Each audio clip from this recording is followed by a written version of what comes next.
Well, hello, friends. It is Wellness Wednesday with Dr. Sharon and Paige and Walt Kaminksi.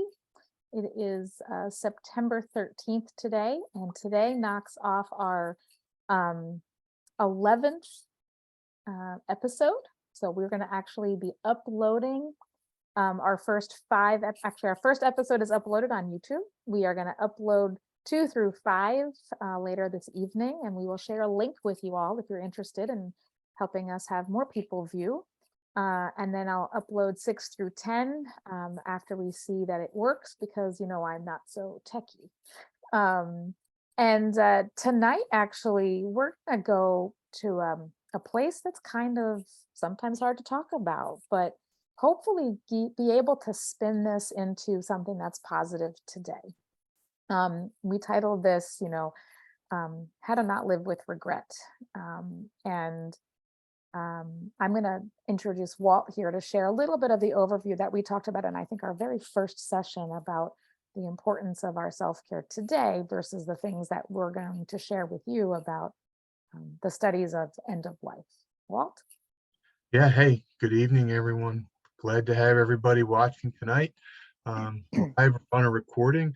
I think that tonight's topic can be very thought-provoking, right? Because it really talks about how we spend our time, and do we live our life out loud? Do we live our life in the moment? And do we live our life focused on our own self-care plan, so that when we get towards our later years, that we are in a position to live without regret, not go through any of those moments of saying, I wish I had, rather than saying, boy, was it a ride, right? And I think of the movie with Morgan Freeman and Jack Nicholson in The Bucket List, right? Who wants to get there and have a bucket list? Let's live that bucket list now. Let's live healthy, and let's start our conversation. Awesome. I don't know, it was a really good movie too. Yeah. So there was a woman named Bronnie Ware, I believe is her last name, who was in the hospice world, and she interviewed thousands of patients, and she asked the question, what is one of your regrets with this end of life, about looking back in your life? And so there are 5 of them that were collated together, and we're going to go through one at a time. So the first of the regrets of people at the end of life were, I wish I had the courage to live a life true to myself, not the life others expected of me. Walt, what kind of things does that make you think about? I think that immediately that comes to the workplace for me.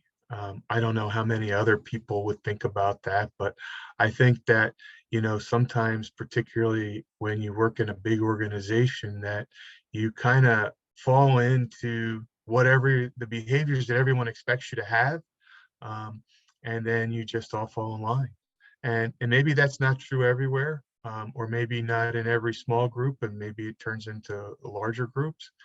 But I think that if I was able to go back and change my behaviors that I had coming through the ranks in the organizations that I have worked with, I would have focused more on building stronger relationships and getting to know people beyond the job, and focused very much on enjoying all of those moments and making those memories while still doing the job.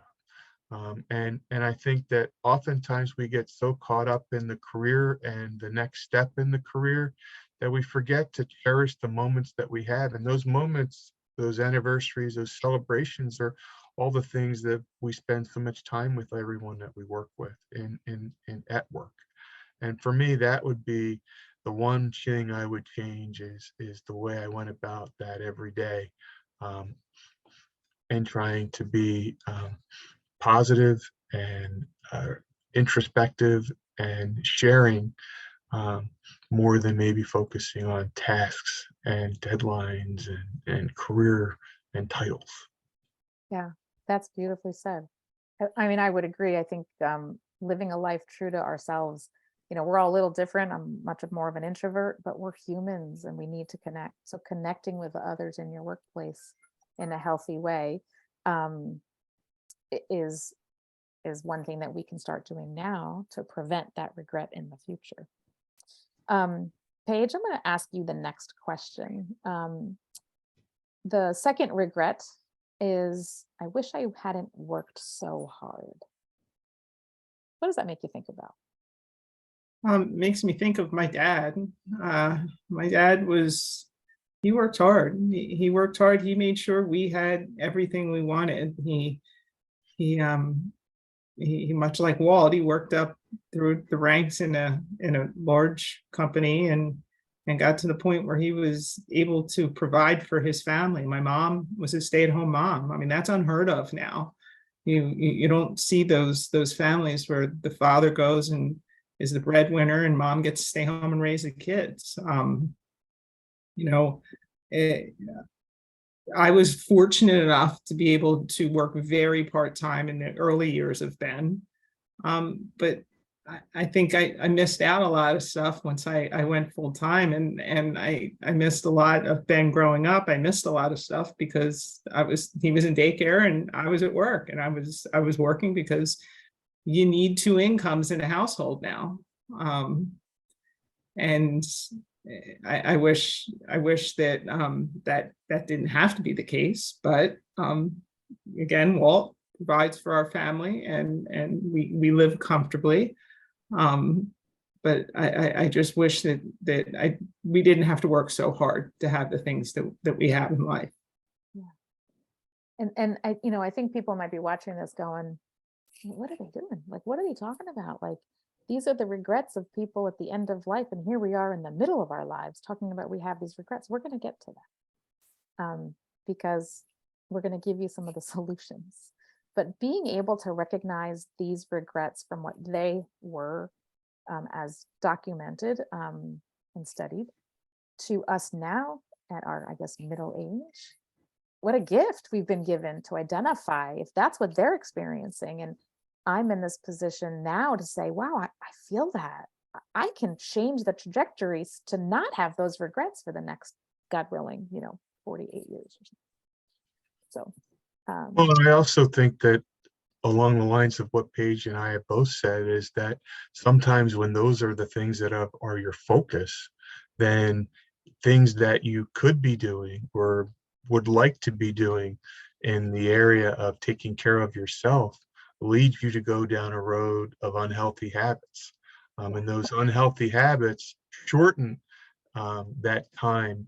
So having experienced the things that we've experienced and becoming coaches as we have, it kind of comes front and center that had we started this journey of healthcare and self-care sooner, some of these things that we would naturally resonate with us as regrets down the road, hopefully we don't have them. But secondly, wouldn't we love to awaken everyone else to the possibility of not being in that position? yeah, absolutely.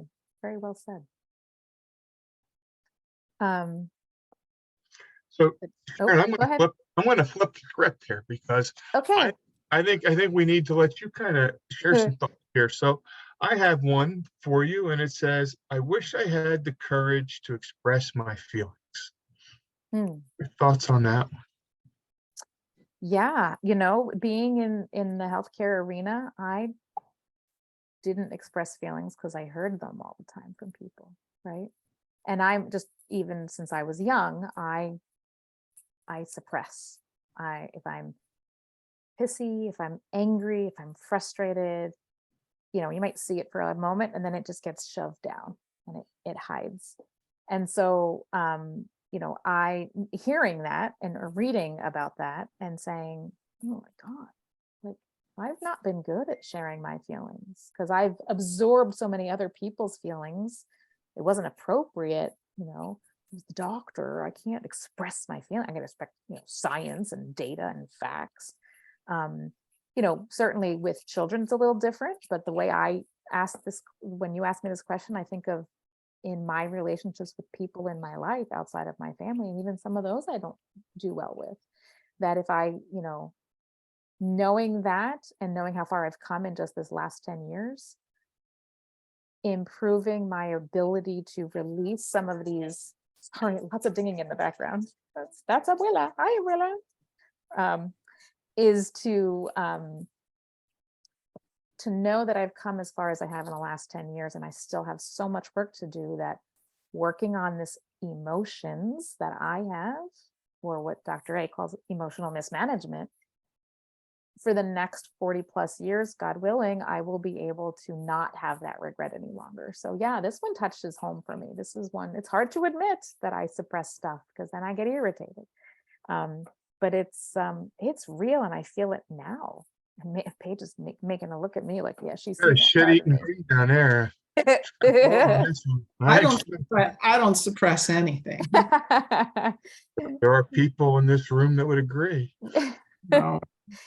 And yet that's still a way of, I mean, honestly, this is like emotional mismanagement. Do we shove, or do we react and yell and emote?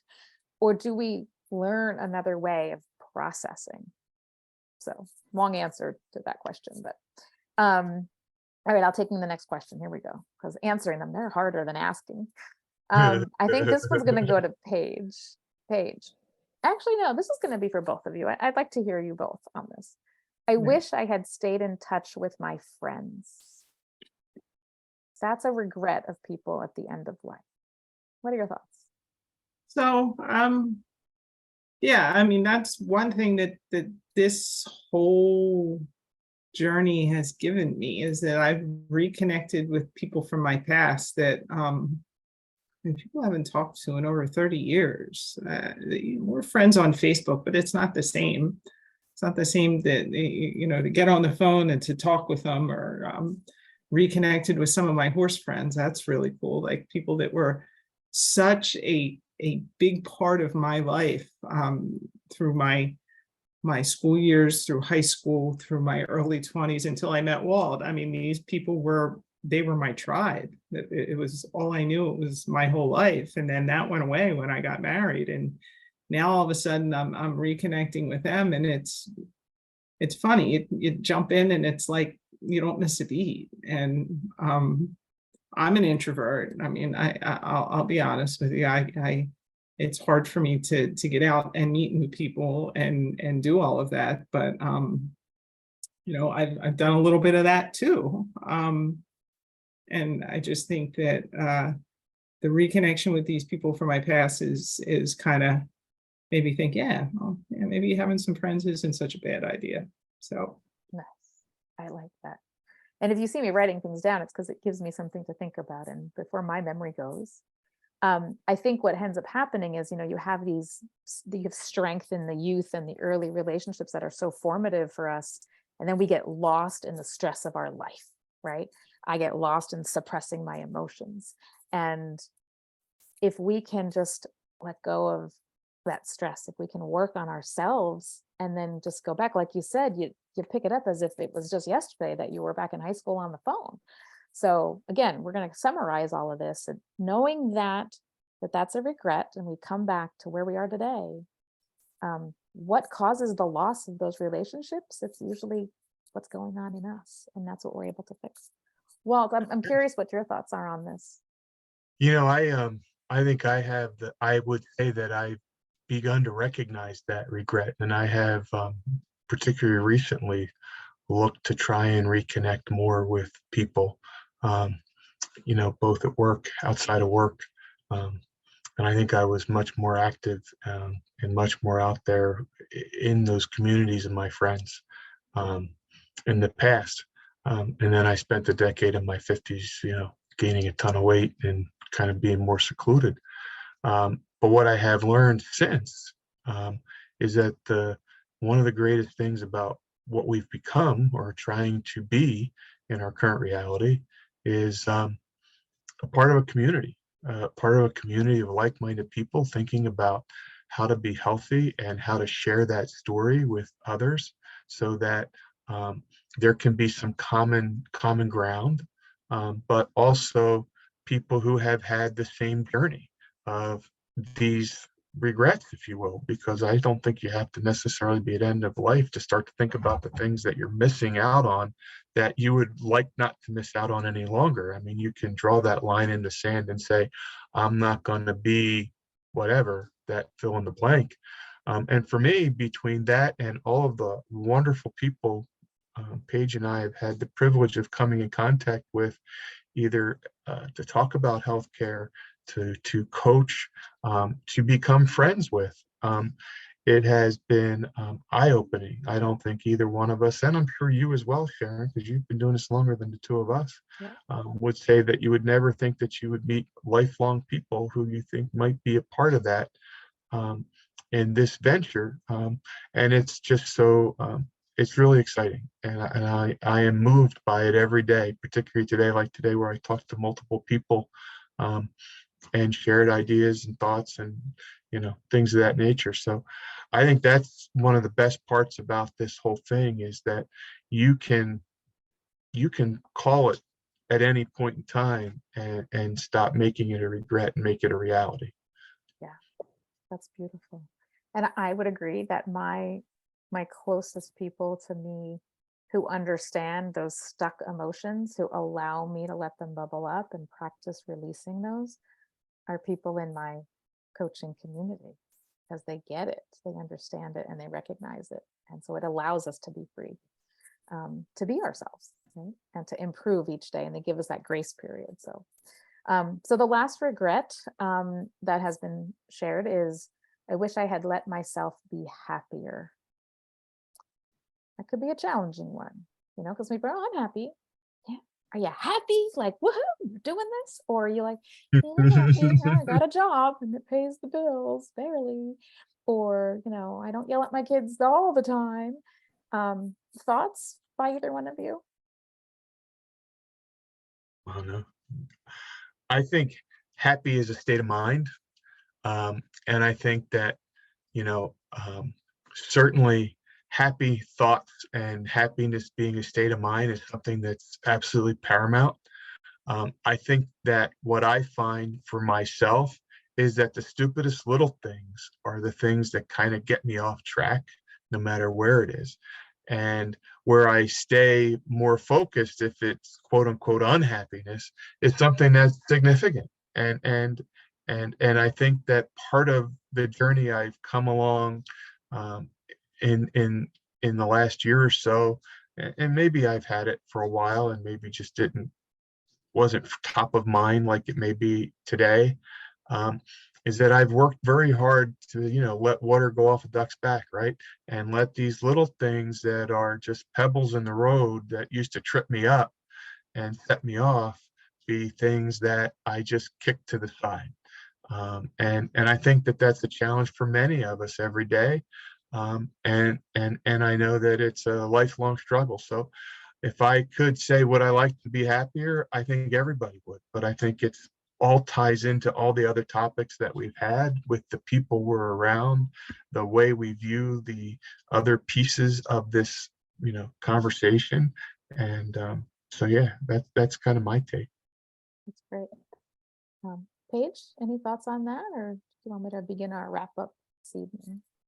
I mean, I think that the things that used to make me happy aren't necessarily the things that make me happy now. And that is Wow. the change that happened as a result of this program. Wow.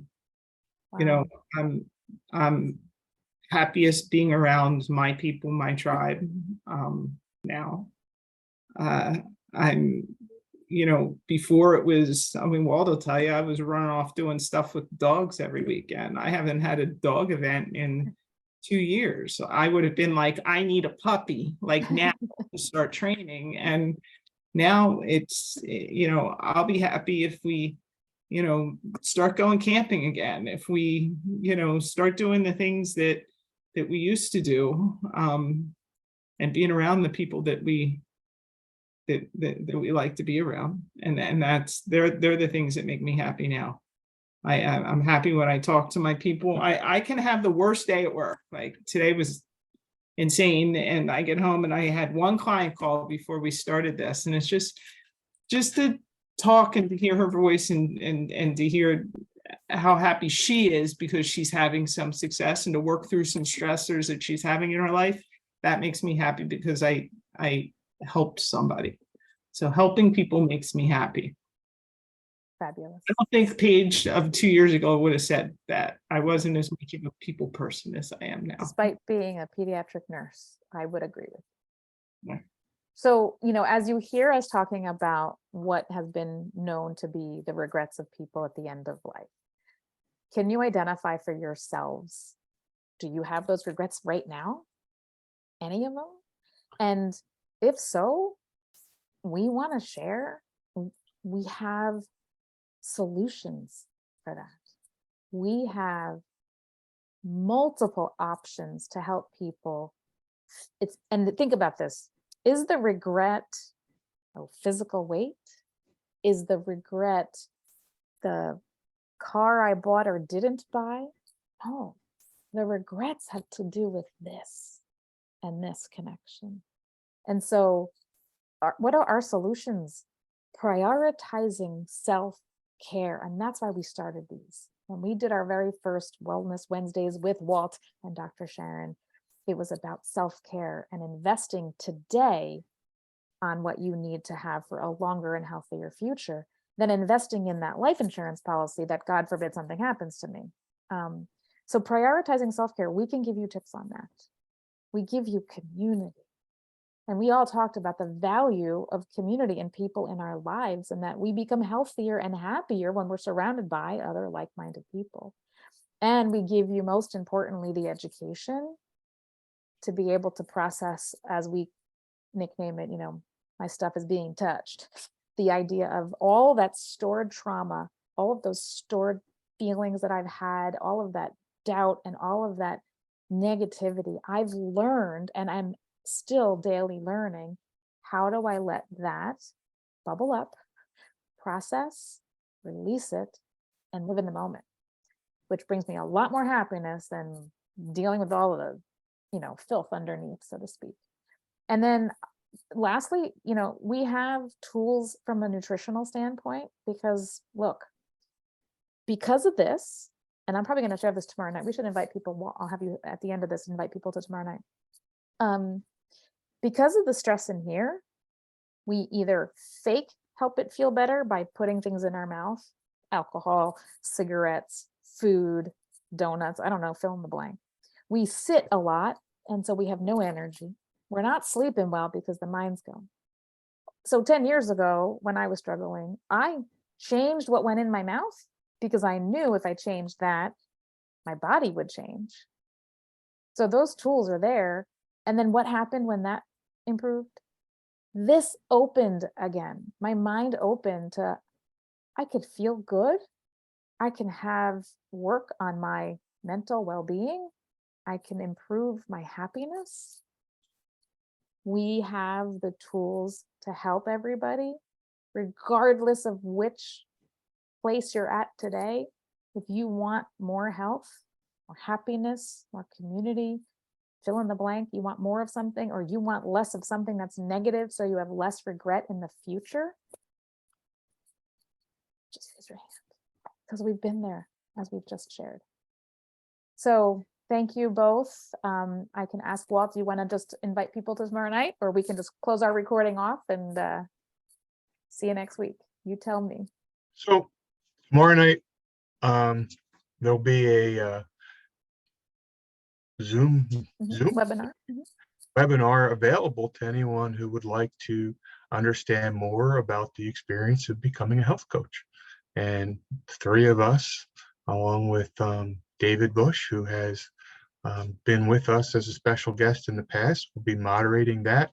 And it will be sharing some of the shifts that we've had in our own mindsets as we become coaches, and living in the moment in our current reality to live without regret. We hope you join us. Awesome. We'll share the link after the recording is done.